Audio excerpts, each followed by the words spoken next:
we had a good handful of pitchers that got to the big leagues. Eric Plonk was one of those. As far as prospects go, it would be hard to beat the team I had in Myrtle Beach. I believe off of that ball club, I think about 10 of those kids ended up going to the big leagues. So there was a really good group of kids, really good pitchers. Pat Henkin went on to win a Cy Young Award with the Toronto Blue Jays. He was probably our top prospect pitcher that year. So I was fortunate when like I said, when you got really good players, it's more about not screwing it up than it is what you do to help them win. Well, the one thing what the Yankees compared to the Blue Jays, though, the Yankees' philosophy was, you obviously develop guys and trade them away for more proven talent, where Toronto doesn't have the financial resources so they can develop them and see them from one point to another. So you had philosophically different ways that they were doing it, too. That's true. I mean, the Blue Jays, they really had a very, very stout scouting department. And as far as athletes go, they were big on drafting kids that had great athletic ability. I think that from that standpoint, we certainly had much better athletes in the Blue Jays organization than we did when I was with the Yankee organization. And probably some of that's changed now. It looks like the philosophy is a little different with the Yankees now. They are developing, right? And they end up developing players in the late '90s that ended up being the core of their World Series championship teams through the mid '90s to the 2000s. So they ended up using a lot of players from within the organization. I think that's really becoming the philosophy of a lot of these clubs that are doing well now. All right, let's talk about your career, and I'm going to throw a hypothetical out because we have the respective championship series going, although who knows from what I've heard. I don't have an update on the Washington score, but I know you can get it. That game, I believe, has just started. It is scoreless right now, but, the Nats have a chance to wrap it up tonight, and, Barry, you spent your career, as a backstop, so you have an idea of what pitching is like. As far as... if I had a question to ask you now, what do you think makes the Nationals dangerous should they win tonight and advance to the World Series, other than their starting pitching? Well, just let me give you a quick update. They're up 7-0, so their chances are pretty really? good to win. Oh my! Are they really? Well, thank you for the update. We're supposed to do it, but you giving it to us, so I know you're paying attention. I think what makes both the Houston Astros and the Nationals very dangerous is their starting pitching. Most of these other clubs are using guys that are starting and giving them 3 and 4 and 5 innings, where these guys get you deep into the game so you can shorten up the use of your bullpen. And I think that's what makes them very dangerous, is that starting pitching. You got Scherzer and Strasburg and Corbin, so you got 3 really good pitchers on the Nationals starting, and then you have the same thing with Houston with Verlander, Cole, and Greinke. So I think that philosophy makes them different than most of these other clubs, since they really rely on their starting pitching, getting them deep into the game. Well, let's use a hypothetical. I love hypotheticals, you know that. If the Yankees were to play the Nationals/Expos in the World Series, who are you rooting for? Well, I got relationships with both. I figured that. If it was the Yankees and the Nationals, I would probably root for the Yankees. Really? I still have an affinity for the Yankees. Okay. Do you? So I think I'd probably root for the Yankees in that series. If it was Houston, I really do like the Houston. I like their ball club. I like their players. I think they get along well together. They seem to have a good camaraderie there, and they kind of came up through the minor leagues together, similar to how the Yankees did in the '90s when they had that core group of guys with Jeter and others coming up through the system. And Barry, I guess that leads me to this question, and Scott kind of posed it, but I'm going to build off of it and go off on a little bit of a tangent on my part. But still, if the Yankees were to meet with Washington in the World Series, and by my own opinion, whether that matters or not, I genuinely think Houston wins this series just because of that three-headed monster that is their rotation. Though Greinke has had a little bit of struggles in the postseason, don't you think that Washington would be the preeminent favorite given their starting pitching? I understand the Yankees can beat them with their bullpen, and they have a myriad of guys who can get it done.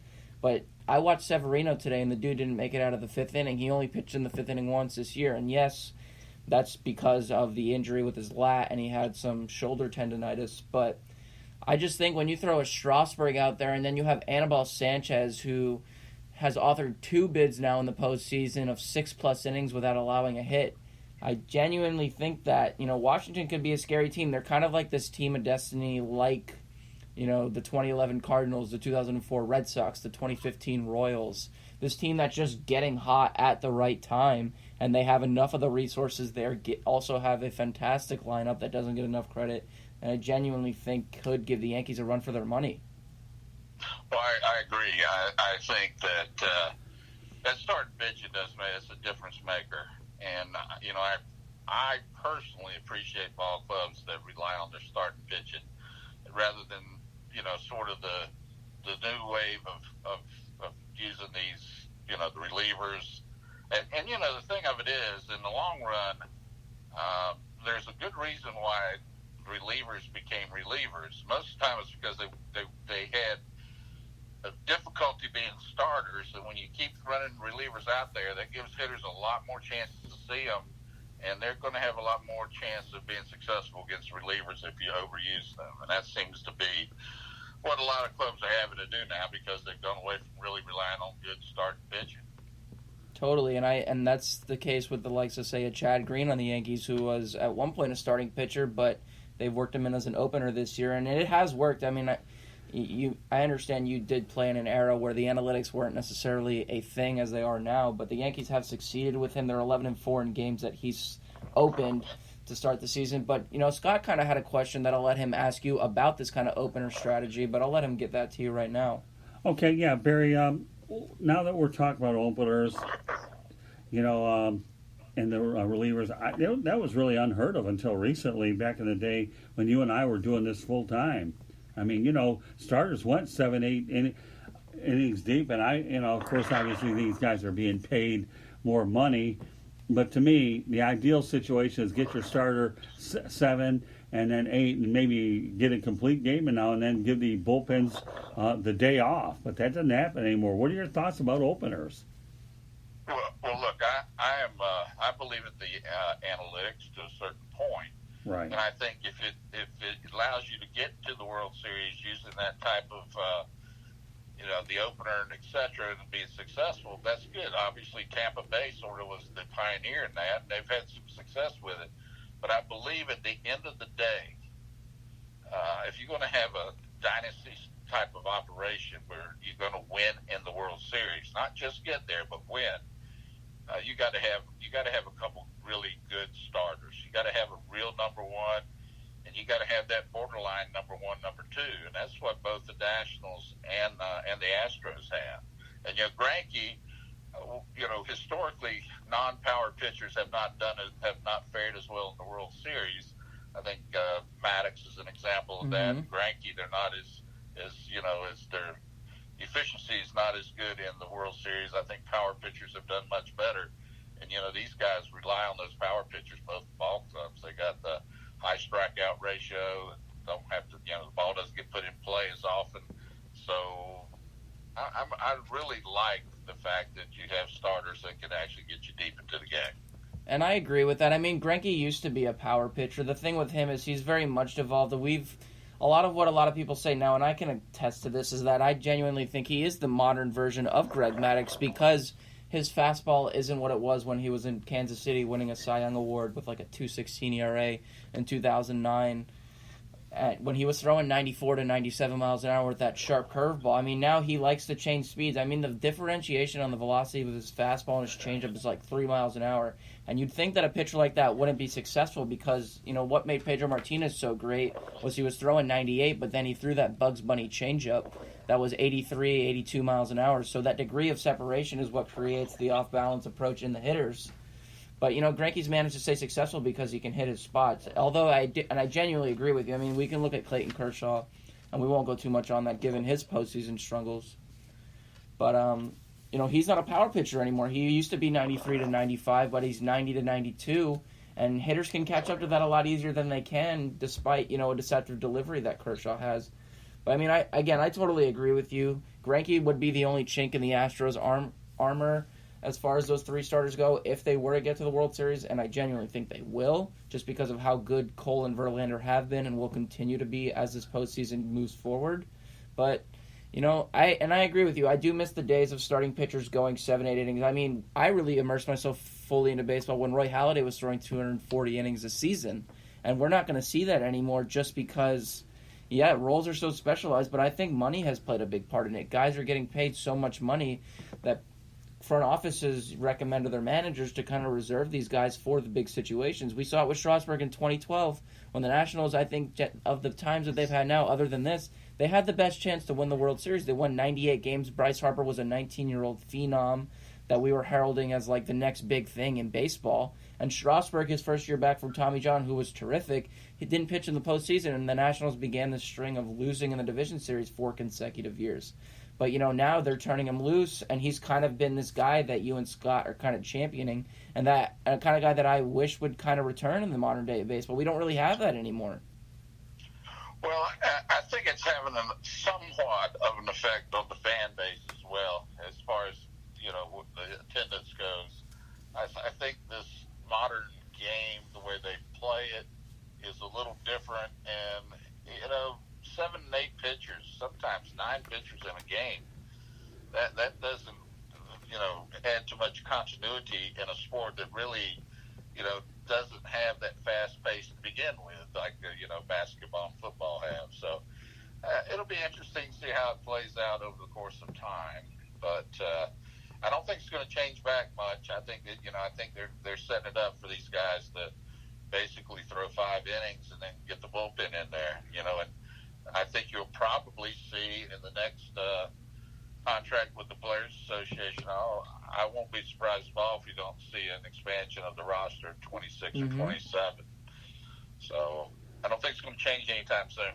The one disturbing trend that I'm noticing, Barry, and again, I'm going to use the word unheard of again, was seeing combined no-hitters. Oh, that bothers the living heck out of me. It really does. Well, those will be forgotten after the year that they happen. Yeah, they will. Yeah. We saw that Aaron Sanchez's first start in late August with the Houston Astros. He threw 6 no-hit innings, and they no-hit the Seattle Mariners. We saw that in 2003 when Roy Oswalt and a parade of guys combined no-hit the Yankees. Cole Hamels with the Phillies against the Braves a couple of years ago. So it's a thing, but it does get a little devalued as far as the workhorse going 9 innings. But a no-hitter can happen to anybody. They're fun to watch when they're on. But, again, they're just rare feats. Yeah, but when you go ahead and take a feat like that and then you divide it a couple of ways, you want to talk about devaluing a feat, Barry. This is definitely the way to do it. This is something that should be a sacred accomplishment. And now we're seeing these guys being, I don't know, I do have a problem with that. Yeah, I agree. I think we have to be a little careful in the game not to lose sight of some of the historic value of statistics, because our game, baseball is a game of statistics, and that's why people can talk about stats in baseball. You don't hear them talk about stats in many other sports. Well, we know that, when you look at stats now and before, and we talk about three-headed monsters, like we just alluded to with Garrett Cole, Justin Verlander, and Zach Greinke. Did you ever catch those kind of stats where you had a lot of three-headed monsters back in the day? I know you played on some pretty good ball clubs. Not those kind of guys. With the Yankees, when I was with the Yankees, we had Guidry and Tommy John and others, but not the kind of guys that when Guidry was on, and he wasn't that way when I was with him necessarily. He did win 20 games after I was with the Yankees, but when he won 24, went 24-5 or whatever it was that one year, he was that type of guy. But it's difficult to find. You got a coin toss in the National or in the American League, with Houston, as to who the Cy Young Award winner is from the same team, Right. Cole and Verlander. I mean, I've heard them talking about it lately on TV that possibly the no-hitter Verlander threw this year would be just enough to give him the edge. But This is probably one of those years it wouldn't be bad to have co-winners because I don't think either one of them was that much better than the other one.